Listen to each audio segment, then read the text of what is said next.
मध्य प्रदेश में हलचल बढ़ चुकी है। कांग्रेस ने विधायकों की अब बाड़ेबंदी की शुरुआत कर दी है, क्योंकि तीसरी सीट पर बीजेपी ने अपना उम्मीदवार उतार दिया।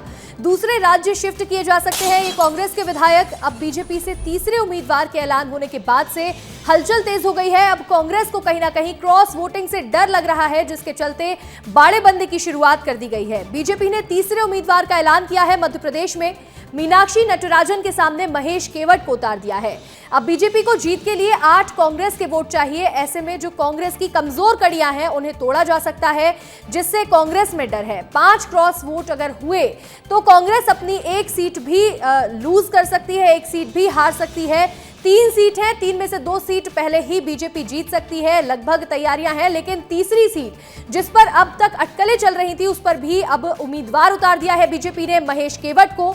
मीनाक्षी नटराजन के सामने महेश केवट होंगे। और अब चुनाव के बाद अगर क्रॉस वोटिंग हो जाती है, 5 क्रॉस वोट भी अगर डल गए तो कांग्रेस हार सकती है। और इसको लेकर के अब कांग्रेस अपने विधायकों के साथ मीटिंग भी कर रही है और बाड़ेबंदी की भी शुरुआत कर दी है।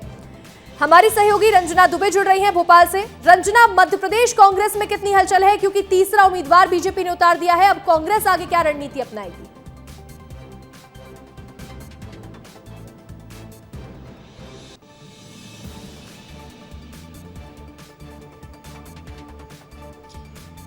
देखिए अंशिका, कांग्रेस अब लगातार रणनीति बनाने में जुट गई है। कांग्रेस ने विधायक दल की बैठक की थी, जिसमें सभी विधायकों की तरफ से कहा गया था कि वो एकजुट हैं और अपनी पार्टी के पक्ष में ही जो प्रत्याशी खड़ा किया गया है उसको ही वोट करेंगे, क्योंकि 58 वोट चाहिए हैं। और अभी 2 से 3 जो विधायक हैं उसको लेकर असमंजस, वो वोट नहीं डाल पाएंगे, इसीलिए कट टू कट इस बार जो वोटिंग है वो होने वाली है। लेकिन अभी जिस तरीके से बीजेपी ने तीसरा कैंडिडेट उतार दिया है अंशिका, उसके बाद अब ये मुकाबला बहुत ज्यादा दिलचस्प भी हो गया है। और कांग्रेस के सामने अब ये चुनौती खड़ी हो गई है कि कोई भी विधायक क्रॉस वोटिंग ना करे। ये सबसे पहले उनको सुनिश्चित करना होगा, ये सबसे पहले उनको देखना होगा कि कोई भी विधायक क्रॉस वोटिंग ना करे। सबसे बड़ी बात यह है कि अपने विधायकों को कैसे एकजुट करना है, अभी कांग्रेस के सामने ये रणनीति रहेगी। और वो विधायक जो बीजेपी के रडार पर है उनको कैसे अपने खेमे में रखना है, कैसे क्रॉस वोटिंग से बचाना है, ये सबसे बड़ी रणनीति कांग्रेस पार्टी को बनानी होगी। क्योंकि बीजेपी उन तमाम विधायकों को चिन्हित कर चुकी बीजेपी तमाम उन कांग्रेस विधायकों को चिन्हित कर चुकी है अंशिका, जिनका थोड़ा सा भी टालमटोल है कि हाँ ये क्रॉस वोटिंग कर सकते हैं। इसीलिए अब जिस तरीके से बैठकें हो रही थी और अभी ये कहा गया है कि जो कांग्रेस के विधायक हैं उनको किसी और दूसरे राज्य में शिफ्ट किया जा सकता है जब तक कि मतदान वाला दिन नहीं आ जाता है। तो उस दौरान अभी देखना होगा ये बीच का घटनाक्रम इस दौरान क्या होता है, कि क्या वाकई कांग्रेस विधायकों को कहीं और दूसरे राज्य में जो कि बेहद सुरक्षित है वहां पर शिफ्ट किया जा सकता है। और सबसे बड़ी बात यह है कि तमाम जो कांग्रेस के वरिष्ठ नेता हैं, क्या वो अपने जो कांग्रेस के विधायक हैं उनको क्रॉस वोटिंग से रोक पाते हैं, और इसके लिए कांग्रेस अपने किस फॉर्मूले पर काम करती है, ये देखना बेहद दिलचस्प होगा। बहुत चुनौतियों से भरा भी है कांग्रेस के लिए। और अब ये बात है कि किस तरीके से कांग्रेस इस चुनौती को पार पाती है। और कांग्रेस के विधायकों की एक तरह से ये अग्नि परीक्षा भी है कि क्या वो अपनी पार्टी के प्रति उतने ही लॉयल हैं, उतने ही ज्यादा पार्टी के आगे बढ़ाने में काम करेंगे। और अगर 1 या 2 विधायक भी क्रॉस वोटिंग करते हैं तो कांग्रेस के लिए बहुत बड़ी मुश्किल खड़ी हो सकती है। और जो 1 सीट है राज्यसभा की कांग्रेस के लिए, वो थोड़ी सी मुश्किल भरी हो सकती है। अब देखना यही होगा अंशिका कि कांग्रेस की जो प्रत्याशी है मीनाक्षी नटराजन, जो कि बहुत ज्यादा आत्मविश्वास से लवरेज नजर आ रही थी और ये कह रही थी कि सारे विधायक उनके पक्ष में है, तमाम वरिष्ठ नेता उनके पक्ष में है, किसी भी तरह से कोई नाराजगी नहीं है। तो अब ये देखना बेहद महत्वपूर्ण हो जाता है कि जब तीसरा कैंडिडेट बीजेपी का मैदान में आ चुका है तो क्या मीनाक्षी नटराजन, क्या कांग्रेस की एक प्रत्याशी राज्यसभा में पहुंच पाएंगी या नहीं पहुंच पाएंगी, और कांग्रेस इसमें कितनी सफल होती है कि वो अपने प्रत्याशी को राज्यसभा तक पहुंचा पाती है या नहीं, ये देखने वाली बात होगी। बहुत ही अब रोमांचक ये बढ़ते जा रहे हैं हम राज्यसभा के ओर। विवेक हमारे सहयोगी जुड़ गए हैं कांग्रेस दफ्तर से, लाइव जुड़े हुए हमारे साथ। विवेक, कांग्रेस दफ्तर के बाहर क्या हलचल आपको देखने को मिल रही है, क्योंकि आज मीनाक्षी नटराजन नामांकन दाखिल करने के लिए पहुंचेंगी? देखिए, कांग्रेस के तमाम सारे दिग्गज मीनाक्षी नटराजन का नामांकन भराने के लिए 11 बजे 11:30 बजे का समय तय किया गया है। विधानसभा पहुंचेंगे, लेकिन इस वक्त कांग्रेस दफ्तर में सन्नाटा पसरा हुआ है। कांग्रेस के विधायकों को आने का सिलसिला 10 बजे से शुरू होगा और कांग्रेस दफ्तर में अमूमन ये कहा जाता है कि 11 बजे के बाद खुलता है, लेकिन आज राज्यसभा का नामांकन है, बड़े नेताओं का जमावड़ा रहेगा। तमाम सारे कांग्रेस के विधायक यहाँ पे आएंगे, तो धीरे धीरे कुछ कार्यकर्ता भी आ रहे हैं और बाहर से आए हुए हैं कार्यकर्ता। तो आज राज्यसभा का बड़ा दिन है कांग्रेस के लिए, मीनाक्षी नटराजन के लिए बड़ा दिन है और यही वजह है कि कांग्रेस अपने तमाम सारे विधायकों को एकजुट रहने के लिए कहा है और 11 बजे तमाम सारे विधायक यहाँ से जाएंगे और विधानसभा में मीनाक्षी नटराजन का नामांकन दाखिल कराएंगे। लेकिन एक बड़ी चुनौती ये भी है कि मीनाक्षी नटराजन दिग्विजय सिंह की सीट से उम्मीदवार है और दिग्विजय सिंह की सीट से उम्मीदवार होना ये एक बड़ी चुनौती है, क्योंकि बीजेपी ने अपना आखिरी वक्त में कैंडिडेट उतार दिया है, महेश केवट को उतारा है। ऐसे में मीनाक्षी नटराजन के लिए राह आसान नहीं है। हालांकि बीजेपी को 8 से 10 सीटें की जरूरत है और कांग्रेस में चुनौती नेता प्रतिपक्ष उमंग सिंगार के सामने है कि क्या वो बीजेपी की हॉर्स ट्रेडिंग का सामना कर पाते हैं, क्या सारे विधायक कांग्रेस के पक्ष में वोट करेंगे, ये देखना दिलचस्प होगा। लेकिन आज नामांकन का एक बड़ा दिन है और बड़े दिन के दिन बीजेपी ने अपना ठीक एन वक्त पे, क्योंकि विस्तार न्यूज ने पहले ही बताया था कि बीजेपी ने 4 फॉर्म खरीदे हैं, यानी कि बीजेपी ने पूरी प्लानिंग करके रखी थी और यही वजह है कि पिछले दिनों विधायक दल की जब बैठक हुई तो लगा कि बीजेपी ने वॉक ओवर दे दिया है, लेकिन मुश्किलें मीनाक्षी नटराजन के लिए अब और खड़ी हो गई है। आज सारे विधायकों को 4 फॉर्म खरीदे गए थे। इससे पहले मंत्रियों ने और सीएम डॉक्टर मोहन यादव ने भी ये संकेत दे दिया था। आप दोनों के पास लौटेंगे, लेकिन एक और बड़ी खबर है, राज्यसभा चुनाव पर बीजेपी पूरी तरह से एक्टिव है। उम्मीदवार के ऐलान के बाद एक बड़ी बैठक बुलाई है बीजेपी ने। सीएम हाउस में विधायक दल की बैठक बुलाई गई है। कुछ ही देर के बाद विधायक दल की बैठक भी शुरू हो जाएगी। बीजेपी ने महेश केवट को तीसरा उम्मीदवार बनाया है। तरुण चुग, रजनीश अग्रवाल के बाद तीसरे उम्मीदवार का भी ऐलान कर दिया है। अटकलें लगाई जा रही थी। अब कांग्रेस की सीट जीतने के लिए महेश केवट उम्मीदवार हैं मीनाक्षी नटराजन के सामने। बीजेपी को जीत के लिए 8 कांग्रेस के वोट चाहिए। तीसरी सीट जीतने के लिए 8 विधायकों की जरूरत पड़ेगी बीजेपी को। अब ऐसे में कांग्रेस की कमजोर कड़ियां क्या टूट जाएंगी, क्या क्रॉस वोटिंग हो जाएगी? बहुत ही रोमांचक हो गया है अब राज्यसभा का ये चुनाव। दोपहर 12 बजे नामांकन करने के लिए महेश केवट पहुंचेंगे। सीएम डॉक्टर मोहन यादव भी शामिल होंगे और बीजेपी के कई बड़े नेता इस दौरान मौजूद रह सकते हैं। हमारी सहयोगी रंजना लगातार जुड़ी हुई है। रंजना, आज एक बड़ी बैठक भी बुलाई है सीएम हाउस में, विधायक दल की बैठक है, क्या कुछ रहने वाला है इस बैठक में और हलचल कितनी है इसको लेकर के? देखिए, 9:30 बजे का समय तय किया गया है अंशिका, और ठीक 9:30 बजे तमाम बीजेपी के जो विधायक हैं वो मुख्यमंत्री निवास में पहुंचेंगे, जहां पर सभी विधायकों को बुलाया गया है और एक बड़ी बैठक, यानी विधायक दल की जो बड़ी बैठक है जिसको खुद मुख्यमंत्री डॉक्टर मोहन यादव लेंगे। और इसमें सबसे बड़ी बात यह है कि आगे की जो रणनीति है, क्योंकि अब 18 जून को मतदान है और इसीलिए मतदान को लेकर जो रणनीति है वो तैयार की जाएगी। क्योंकि जिस तरीके से पहले अटकलें थी अंशिका, लेकिन अब उन अटकलों पर जो सस्पेंस था वो खत्म हो गया है। तीसरे प्रत्याशी बीजेपी के मैदान में उतर गए हैं। तो किस तरीके से अब महेश केवट को जिताना है, कौन कौन से क्षेत्र के जो विधायक हैं जिनको बहुत बड़े स्तर पर सक्रिय होना है और किन किन विधायकों से लगातार संवाद करना है, कौन से नेताओं को जिम्मेदारियां सौंपी जाएंगी, तो इन तमाम चीजों को लेकर आज जो बीजेपी विधायक दल की बैठक है वो बेहद महत्वपूर्ण हो जाती है।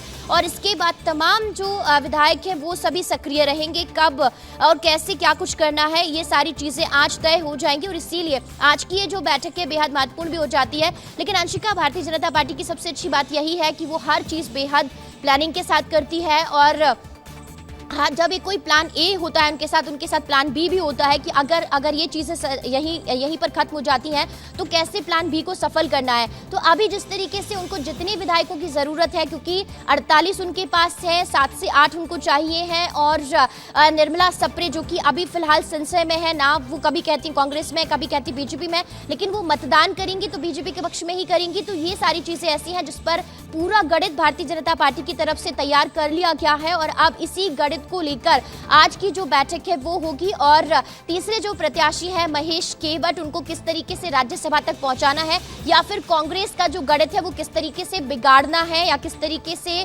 कांग्रेस के तीसरे प्रत्याशी के लिए मुश्किल खड़ी करनी है, ये सारी चीजें हैं जो आज की इस बैठक में तय हो जाएंगी। लेकिन कांग्रेस के सामने भी बड़ी चुनौती है कि बीजेपी के इस प्लान को कैसे वो असफल साबित करती है और कैसे बीजेपी के इस प्लानिंग के सामने अपनी जो कोई अच्छी प्लानिंग है उसको लेकर आती है अंशिका, ये देखना होगा। लेकिन कुछ देर के बाद सीएम हाउस में बैठक शुरू होगी और बैठक में तमाम विधायक पहुंचेंगे ठीक 9:30 बजे और उसके बाद जब ये बैठक चलेगी करीब 1 घंटे 1.5 घंटे, उसके बाद मुख्यमंत्री बीजेपी दफ्तर में पहुंचेंगे जहां पर खुद महेश केवट पहुंचेंगे, वहां पर सारी चीजें होंगी और उसके बाद सीधा विधानसभा के लिए रवाना हो जाएंगे जहां पर महेश केवट, मुख्यमंत्री डॉक्टर मोहन यादव और तमाम दिग्गज नेताओं की मौजूदगी में राज्यसभा के लिए नामांकन भरेंगे अंशिका, क्योंकि आज नामांकन का आखिरी दिन है, 8 जून है। और सबसे बड़ी बात यह कि पहले से तय किया गया था कि 8 जून को ही सारी स्थिति साफ हो जाएगी और आज 8 जून है और स्थिति साफ हो जाएगी। जिस तरह से आपने कहा कि बीजेपी बिना प्लानिंग के आगे नहीं बढ़ती है, बारीकी से पूरी प्लानिंग की जाती है और इसी के हिंट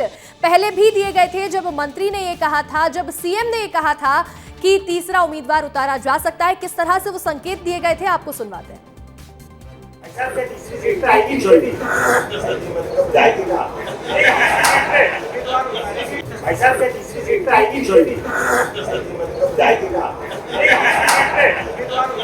तो पार्टी ने बहुत अच्छे दोनों टिकट लिए हैं। मैं हमारे शीर्ष नेतृत्व को इस बात के लिए धन्यवाद देता हूं और मुझे उम्मीद है दोनों तो जीतेंगे ही। अगर पार्टी कोई तीसरा उम्मीदवार दे तो तीसरे को भी जिताने की कोशिश करेंगे। अब देखिए, अगर पार्टी ने हमें कहा कि तीसरा उम्मीदवार हम दे रहे हैं तो फिर हम जिताएंगे उसको। बीजेपी के संकेतों पर कांग्रेस भी एक्टिव हो गई थी और विधायकों की बैठक की और बीजेपी को हिदायत दी। अब आखिर कांग्रेस नेताओं ने क्या कहा, आपको ये भी सुनवाते हैं। बहन मीनाक्षी नटराजन जी के लिए एकजुट होके कांग्रेस के विधायक वोट करेंगे। आज की इस मीटिंग ने स्पष्ट कर दिया है कि अगर आप तीसरा उम्मीदवार भी लाते हो तो कांग्रेस पार्टी का उम्मीदवार पूरे बहुमत के साथ जीतेगा। ये बार बार बताने की आवश्यकता नहीं होती है। कांग्रेस पार्टी का 500% राज्यसभा का मेंबर मीनाक्षी नटराजन जी के रूप में राज्यसभा में जाएंगे। अगर भारतीय जनता पार्टी में लोकतांत्रिक मर्यादाओं का पालन किया जाए तो भी स्वागत योग्य है और अगर वो लोकतांत्रिक मर्यादाओं की हठधर्मिता का उल्लंघन करेगी तो ईंट का जवाब पत्थर से मिलेगा। हमारे सहयोगी विवेक हमारे साथ जुड़े हुए हैं। विवेक, कांग्रेस ने क्या बयान दिए थे हम वो भी सुनवा रहे हैं, बीजेपी के क्या रिएक्शन आए सुनवा रहे हैं, लेकिन जीतू पटवारी ये कह रहे थे कि ईंट का जवाब पत्थर से दिया जाएगा। लेकिन अब जो अटकलें लगाई जा रही थी, तीसरा उम्मीदवार उतार दिया गया है, अब कांग्रेस कैसे जवाब देगी? देखिए, कांग्रेस के सामने एक बड़ी चुनौती है कि सभी विधायकों को एकजुट रखना है और पिछले दिनों मल्लिकार्जुन खड़गे से नेता प्रतिपक्ष शुभम सिंगार की मुलाकात की हुई थी और मुलाकात के मायने ये थे कि राज्यसभा में तीसरे उम्मीदवार को जिताना है, यानी कि मीनाक्षी नटराजन का जब नाम तय हुआ था तो ये चुनौती अब उमंग सिंगार के सामने है कि सभी को एक साथ रखे और नटराजन के पक्ष में वोट करे। और सबसे महत्वपूर्ण बात है कि आज सभी विधायकों को बुलाया गया है, सभी उनके साथ जाएंगे। कांग्रेस के जो उम्मीदवार थे वो भी मीनाक्षी नटराजन के साथ रहेंगे। तो ये देखना दिलचस्प रहेगा कि कांग्रेस कैसे एकजुट रखती है। कांग्रेस के सामने बहुत बड़ी टेंशन जरूर बीजेपी ने खड़ी कर दी है, लेकिन कांग्रेस से लड़ना जानती है, भले ही बीजेपी हॉर्स ट्रेडिंग करे। और इसमें सबसे महत्वपूर्ण बात है कि जब बीजेपी का 2 बार ऑपरेशन लोटस झेला है कांग्रेस ने, तो वो जानती है कि कितनी महत्वपूर्ण सीट हो जाती है। बिल्कुल विवेक, देखिए जिस तरह से यहाँ लगातार क्रॉस वोटिंग का डर सताया जा रहा है, तो वहीं अब बीजेपी की भी हलचल काफी तेज हो चुकी है। रंजना हमारे साथ जुड़े हुए हैं। रंजना, अब ये कितना रोमांचक मुकाबला हो जाएगा राज्यसभा चुनाव का? अब तो मुकाबला बेहद रोचक हो ही गया है, दिलचस्प भी है और इसी के साथ ही कांग्रेस के लिए बहुत सारी चुनौतियां भी बढ़ गई हैं, क्योंकि पहले से बात चल रही थी, अटकलें थी, लेकिन अब तो पूरी तरह से साफ हो गया है कि तीसरे प्रत्याशी महेश केवट जो कि मैदान में है और भारतीय जनता पार्टी पूरी तरह से रणनीति तैयार कर चुकी है। अब सबसे बड़ी बात यह कि मीनाक्षी नटराजन, क्योंकि देखिए यहाँ से 3 सीटें हैं, 2 पर सीधे से जो बीजेपी के प्रत्याशी है वो राज्यसभा जा रहे हैं, क्योंकि इतना ज्यादा जो बहुमत है वो भारतीय जनता पार्टी के पास है। जितने वोट उनको चाहिए उससे ज्यादा जो 48 वोट अभी बीजेपी के पास एक्स्ट्रा हैं और इसी वजह से तीसरे कैंडिडेट को मैदान में उतार दिया गया है। लेकिन कांग्रेस के पास अगर देखा जाए अंशिका, तो बहुत कट टू कट सारी चीजें हैं। अगर 1 या 2 विधायक या 4 से 5 विधायक इधर से उधर हुए तो कांग्रेस के लिए बहुत बड़ी मुश्किल खड़ी हो सकती है। और इसीलिए सबसे बड़ी बात यह है अंशिका की अभी जो 4 से 5 या 5 से 6 जो विधायक हैं उन पर किस तरीके से कांग्रेस की भी नजर है कि आखिर वो कौन से विधायक हो सकते हैं जिनको क्रॉस वोटिंग वो कर सकते हैं। ये तो सीधी सी बात है कि जब भारतीय जनता पार्टी के निशाने पर है या भारतीय जनता पार्टी ने उनको चिन्हित कर लिया, तो सीधी सी बात है कि कांग्रेस अपने ही विधायकों को इतना तो जान गई है कि वो कौन से विधायक हैं, तो उनको कैसे रोकना है क्रॉस वोटिंग से। और सबसे बड़ी बात यह है कि जब कांग्रेस विधायक दल की बैठक हुई थी और कांग्रेस विधायक दल की बैठक में ये देखा गया था कि सारे विधायक पहुंचे या नहीं पहुंचे, कुछ विधायक हैं जो कि वर्चुअली जुड़े थे, कुछ विधायक एक विधायक बस ऐसे थे जो कि किसी बीमारी की वजह से नहीं पहुंच सके थे। तो उस समय ये कहा गया था कि हाँ भाई, हम तो सब अपनी ही पार्टी के जो प्रत्याशी है उसको वोट करेंगे। लेकिन अब इन्हीं सारे विधायकों की अग्नि परीक्षा भी है और कांग्रेस को यही देखना होगा कि वो इस अग्नि परीक्षा को कैसे पार कर पाती है। और सबसे बड़ी बात यह है कि जब 2019 में भी क्रॉस वोटिंग हुई थी तो उस क्रॉस वोटिंग को रोक नहीं पाई थी, लेकिन इस बार कैसे रोक पाएगी, किस तरीके से जीतू पटवारी, उमंग सिंघार और दिग्विजय सिंह और कमलनाथ, तमाम जो नेता इस रणनीति में कैसे आगे बढ़ते हैं। और सबसे बड़ी बात यह कि कई बार दिल्ली में भी बैठकें हुई और उमंग सिंघार को सख्त लहजे में बोला गया था कि इस बार क्रॉस वोटिंग किसी भी कीमत पर नहीं होनी चाहिए, किसी भी कीमत पर क्रॉस वोटिंग के लिए जो विधायक हैं उनको आगे नहीं आना चाहिए, आपको रोकना होगा। अब देखना यही होगा कि जब इतने महीने पहले से कांग्रेस के तमाम वरिष्ठ विधायकों की तरफ से, तमाम सेंट्रल लीडर्स की तरफ से ये चेतावनी जारी कर दी गई थी अंशिका, तो अब कांग्रेस किस तरीके से इस चेतावनी को पार पा पाती है, क्या रणनीति उन्होंने बनाई है, ये देखना बेहद महत्वपूर्ण हो जाता है। और क्या कांग्रेस पार्टी के तमाम विधायक अपनी जो एक प्रत्याशी है मीनाक्षी नटराजन, क्या उनको राज्यसभा भेजने में सफल हो पाती है या नहीं, ये देखना बेहद दिलचस्प होगा। और ये मुकाबला बहुत ज्यादा रोमांचक होते हुए अभी फिलहाल नजर आ रहा है। बिल्कुल, अब ऐसे में कांग्रेस कैसे ये रोक पाएगी कि जो विधायक हैं वो क्रॉस वोटिंग ना करें, ये देखना बहुत दिलचस्प होगा। क्या अपने प्रत्याशी को राज्यसभा तक कांग्रेस पहुंचा पाती है, ये भी बहुत ही रोमांचक कर देने वाली बात है। इसके साथ ही बीजेपी की भी एक बड़ी बैठक है, लेकिन ये पूरा गणित क्या है, किस तरह से मध्य प्रदेश के राज्यसभा चुनाव का गणित बैठता है, ये भी समझा देते हैं। एक सीट के लिए कुल 58 वोट की जरूरत है। मध्य प्रदेश में राज्यसभा का गणित समझ लीजिए, बीजेपी के पास कुल सीट 165 है, यानी कि 2 सीट तो लगभग तय ही है। अब ऐसे में दांव फंस रहा है तीसरी सीट पर। 2 सीट के लिए कुल 116 वोट मिल जाएंगे। बीजेपी की 2 सीट पक्की है राज्यसभा में, लेकिन मामला फंसा है तीसरी सीट का। अब बीजेपी के अतिरिक्त वोट जो बच रहे हैं वो है 47 वोट। अब इसके बाद तीसरी सीट के लिए बीजेपी को 11 वोट और चाहिए होंगे, यानी कि 11 वोट अब कांग्रेस से चाहिए क्रॉस वोटिंग करने के लिए। अब मुकेश मल्होत्रा, निर्मला सप्रे, राजेंद्र भारती, वोटिंग पर रोक लगा दी गई है, निष्ठा पर संदिग्धता है। अब ऐसे में कांग्रेस के शेष विधायक बचे हैं 62। अब ये 62 विधायक किस तरह से अगर क्रॉस वोटिंग कर देते हैं, 4 से 5 विधायक भी अगर क्रॉस वोटिंग कर देते हैं, बीजेपी की तरफ आ जाते हैं, तो कांग्रेस के हाथ से ये सीट भी चली जाएगी। यानी कि मध्य प्रदेश में कांग्रेस की पकड़ अब धीरे धीरे मजबूत नहीं रहेगी और ढीली होती जा रही है। कांग्रेस वोटिंग से सीट गंवा सकती है अगर क्रॉस वोटिंग हो जाती है तो। हमारे सहयोगी विवेक भी लगातार जुड़े हुए हैं। विवेक, ये जो गणित है ये हम लगातार दर्शकों को समझा रहे हैं कि अगर 4 से 5 सीट पर भी क्रॉस वोटिंग कर देते हैं, 4 से 5 विधायक यहां से वहां हो जाते हैं, तो पूरा गणित गड़बड़ा जाएगा। बिल्कुल सही बात है। कांग्रेस सामने इस वक्त बहुत चुनौती है और सबसे मुश्किल वाली बात है कि नेता प्रतिपक्ष और जीतू पटवारी, इन दोनों के सामने बड़ी चुनौती है कि सभी विधायकों को एक रखा जाए, क्योंकि बीजेपी ने तीसरा उम्मीदवार अपना उतार दिया है। और बड़ी चुनौती ये है कि सभी विधायक एक साथ कांग्रेस के पक्ष में वोट करें, मीनाक्षी नटराजन को राज्यसभा भेजे। लेकिन इस वक्त जो हलचल देखी जा रही है वो जीतू पटवारी के बंगले पर भी है। कांग्रेस के विधायक भी कुछ देर के बाद पहुंचेंगे और यहाँ से समीकरण की शुरुआत होगी और कुछ देर के बाद जीतू पटवारी भी अपने विधायकों से बातचीत करेंगे। और इस वक्त अंदर रणनीति पर काम कर रहे हैं जीतू पटवारी और संभवतः ये माना जा रहा है कि मध्य प्रदेश में जो तीसरी सीट है उसमें बीजेपी अपना जब काबिज करना चाहती है उम्मीदवार और वहां से राज्यसभा जाना चाहती है, तो कांग्रेस सामने एक बड़ी मुश्किल है। और इसी मुश्किल को सुलझाने में कांग्रेस अब लगी हुई है, क्योंकि एक बड़े स्तर पे कांग्रेस के सामने एक बड़ी चुनौती ये है कि मीनाक्षी नटराजन को राज्यसभा भेजा जाए, क्योंकि एक बड़ी लेगेसी का सवाल है कांग्रेस के सामने, एक ये बड़ी लेगेसी का सवाल है। और यही वजह है कि अंदर जीतू पटवारी कुछ विधायकों से भी बातचीत कर रहे हैं और तमाम सारे विधायकों से संपर्क किया जा रहा है और दिल्ली हाईकमान भी इस पूरी घटनाक्रम पर नजर नज़र बनाए हुए है। और सबसे एक महत्वपूर्ण बात है कि आज ही सब कुछ ये तय हो जाएगा कि कैसे ये पूरा गणित बैठेगा। इस वक्त जीतू पटवारी अंदर कैबिन में कुछ विधायकों से बातचीत कर रहे हैं और सबसे महत्वपूर्ण बात है कि अंदर कुछ विधायक भी कुछ देर के बाद आएंगे, उनसे भी मुलाकात करेंगे, क्योंकि बीजेपी ने अब तक तीसरा उम्मीदवार उतारा है तो कांग्रेस सामने चुनौती ये है कि अपनी उम्मीदवार मीनाक्षी नटराजन को राज्यसभा भेजा जाए। कुछ देर के बाद जीतू पटवारी हालांकि मीडिया से मुखातिब होने वाले हैं और उसके बाद कांग्रेस की क्या रणनीति है, किस तरीके से राज्यसभा के लिए मीनाक्षी नटराजन को जिताना है। और आज नामांकन का दिन है तो ऐसे में कांग्रेस के पास क्या प्लानिंग है, क्या उसकी पूरी रणनीति है, ये भी देखना दिलचस्प रहेगा। बिल्कुल विवेक, कांग्रेस पूरे कॉन्फिडेंस में थी जिस दौरान ये बयान भी दिए गए थे कि 500% तय है कि मीनाक्षी नटराजन ही राज्यसभा जाएंगी, ईंट का जवाब पत्थर से दिया जाएगा। ये बयान हम सुन रहे थे कुछ दिनों पहले तक, लेकिन अब तीसरा यहां उम्मीदवार उतार दिया गया है जिसके बाद अब हलचल बदल रही है, इसके साथ ही गतिविधियां बदल रही है। रंजना हमारे साथ जुड़ी हुई है।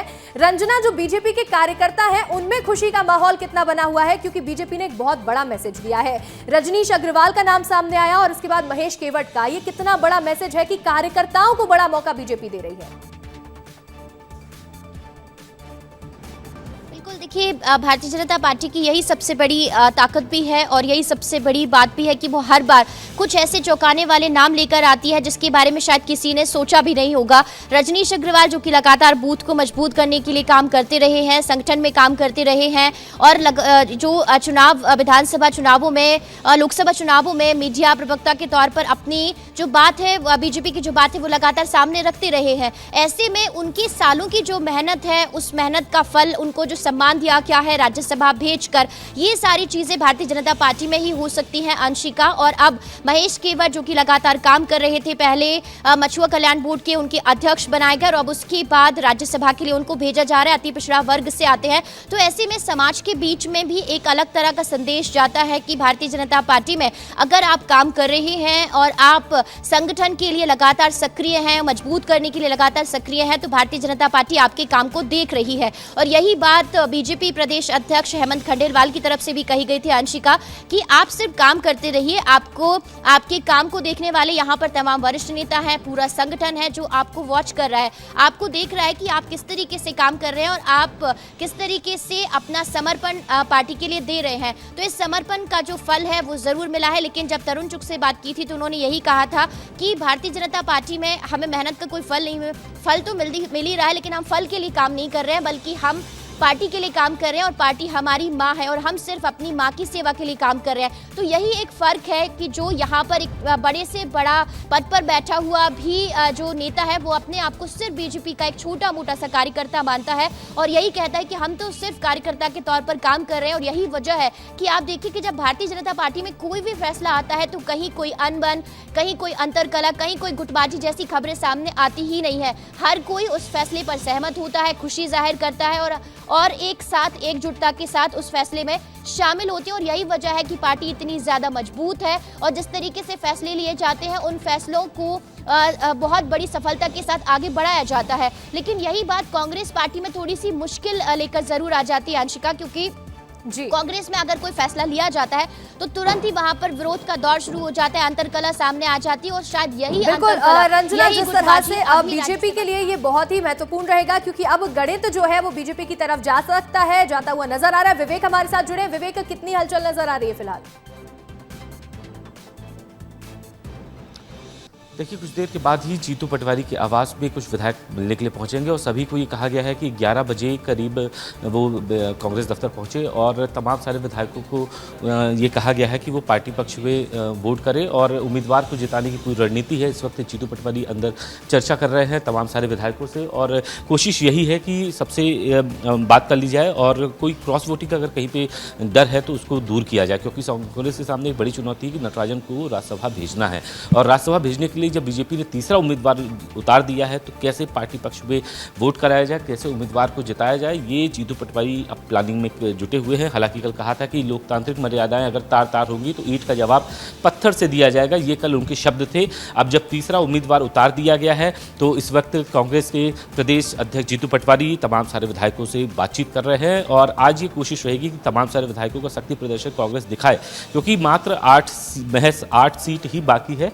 जब बीजेपी बीजेपी को उसकी ज़रूरत है और कांग्रेस के 8 विधायकों को तोड़ना बीजेपी के लिए कोई मुश्किल बात नहीं है, क्योंकि ऑपरेशन लोटस से लेकर तमाम सारी स्थितियां कांग्रेस जान चुकी है। जब कमलनाथ की 15 महीने की सरकार थी, कैसे तोड़ना है ज्योतिरादित्य सिंधिया को लेकर आना, सब कुछ जानती है। और बीजेपी जब अपना तीसरा उम्मीदवार उतार चुकी है, तब कांग्रेस में टेंशन ये है कि मीनाक्षी नटराजन को राज्यसभा आगे मिल क्या जाएगा। स्थिति बनती है ये देखना होगा, क्योंकि जिस तरह से कांग्रेस के पास 6 ही विधायक ऐसे हैं जो एक्स्ट्रा हैं, लेकिन क्रॉस वोटिंग उतनी ज्यादा आसान भी नहीं होगी। लेकिन बीजेपी पूरी कोशिश करेगी कि क्रॉस वोटिंग हो और तीसरी सीट भी बीजेपी के ही खेमे में आए। फिलहाल आप दोनों का हमारे साथ जुड़ने के लिए बहुत बहुत शुक्रिया।